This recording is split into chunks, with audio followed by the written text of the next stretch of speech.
chers amis, chers jeunes. Voilà, je suis désolé de ne pas être avec vous ce soir, mais voilà, vous voyez que malgré le soleil, j'ai pensé à vous aujourd'hui pour vous parler un petit peu du sujet de ce soir qui est le synode sur la synodalité. Et il faut reconnaître que c'est un mot un peu barbare quand même. On se demande quel peut être l'intérêt pour Rome de nous poser des questions sur ce sujet-là. Ça veut dire quoi organiser un synode sur la synodalité? Eh bien, pour vous donner un peu à comprendre ça, d'abord je voudrais commencer en vous donnant un peu le sens du mot synode. C'est ce mot synode qui ensuite a donné le mot synodalité sur lequel je reviendrai et qui paraît vraiment bizarre. Un synode, c'est quoi?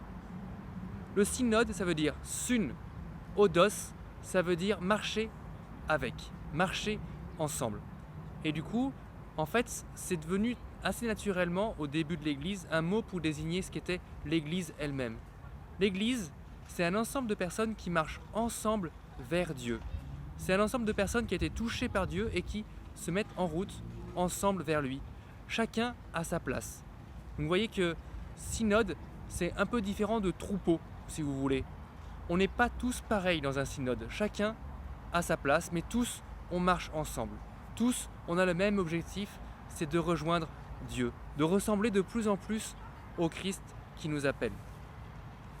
Voilà un synode, voilà ce que c'est.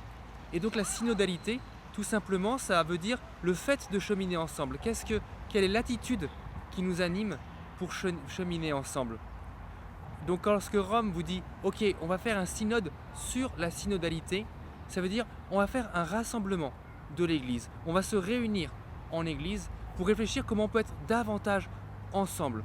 Comment est-ce qu'on peut avancer davantage groupés, ensemble, chacun à sa place, mais chacun travaillant à ce qui fait le cœur de l'Église, c'est-à-dire vivre avec le Christ et partager la joie de vivre cela. Voilà, donc en fait finalement, nos réunions d'aumônerie sont déjà un petit bout de synode, vous voyez. Ensemble, on se réunit parce qu'on a cette foi commune et qu'on a envie de mieux la comprendre. On a envie aussi de pouvoir trouver des mots pour la partager. On aurait envie que plus de monde vienne à l'aumônerie, que plus de monde vienne dans l'église, que plus de monde puisse profiter de cela. Donc c'est tout cela que le synode sur la synodalité se propose de débroussailler pour essayer de trouver quelque chose de nouveau pour l'église, ou au moins quelque chose de plus percutant, quelque chose qui permette de vivre ce qu'on est, l'église, et de permettre au plus de monde possible de découvrir ce que c'est que l'église. Voilà en quelques mots ce que veut dire un synode sur la synodalité. Alors comment concrètement ça se passe? Eh bien, un synode, il y en a de différents niveaux. Le plus grand de tous les synodes, le plus costaud si je peux dire, c'est ce qu'on appelle un concile.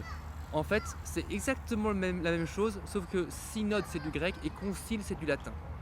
Vous avez forcément entendu parler du concile Vatican II qui a beaucoup transformé l'église du XXe siècle et de notre début du XXIe siècle. Ce concile, c'était donc le rassemblement de tous les évêques catholiques du monde pour réfléchir à comment remettre l'église en route ce qu'elle est, comment lui permettre d'être en lien davantage avec le monde pour pouvoir annoncer mieux encore le Christ. Ça, c'était le concile. Et puis, il y a des niveaux plus petits, si j'ose dire, de synode. Il y a le synode des évêques de France, le synode au sein des diocèses aussi.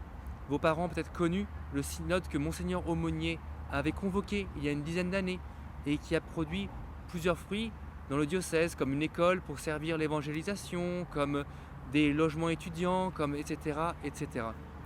Ces synodes, ce sont toujours des démarches cadrées dans le temps, dans un temps déterminé, qui permettent de réfléchir sur tel ou tel sujet tous ensemble. Et puis, à Rome, pour pouvoir continuer à vivre cet esprit du concile Vatican II, où tous les évêques étaient réunis, ont pris des décisions ensemble, eh bien, le pape Paul VI a créé le synode des évêques. Le synode des évêques, quand on parle de ça, on parle d'un petit groupe d'évêques qui conseillent le pape, qui se trouvent autour du pape pour réfléchir sur différents sujets. Et c'est ce synode-là qui a convoqué ce synode sur la synodalité pour que là, pour le coup, toute l'Église puisse faire remonter au pape sa réflexion sur c'est quoi cheminer ensemble, c'est quoi être une Église ensemble. Alors comment ça va se passer? Eh bien, aujourd'hui, vous allez former un petit groupe, comme il y a des millions de petits groupes qui se forment dans le monde en ce moment, pour réfléchir à différentes questions que Rome nous pose sur le synode. Comment est-ce qu'on se met en piste pour écouter? Comment est-ce qu'on accueille? Comment, etc., etc.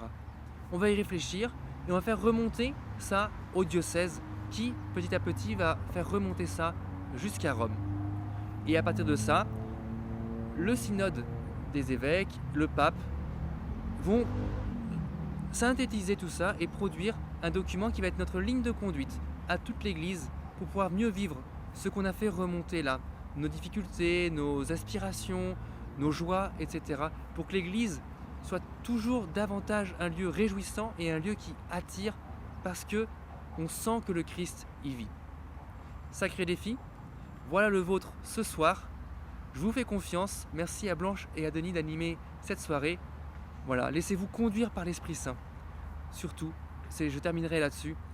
Il n'y a pas d'église sans Esprit Saint. C'est lui qui à la Pentecôte descend. C'est lui qui inspire les décisions des premiers apôtres. C'est lui qui inspire encore nos cœurs parce que c'est lui qui nous dit Dieu est votre Père et ça c'est une joie, annoncez-le.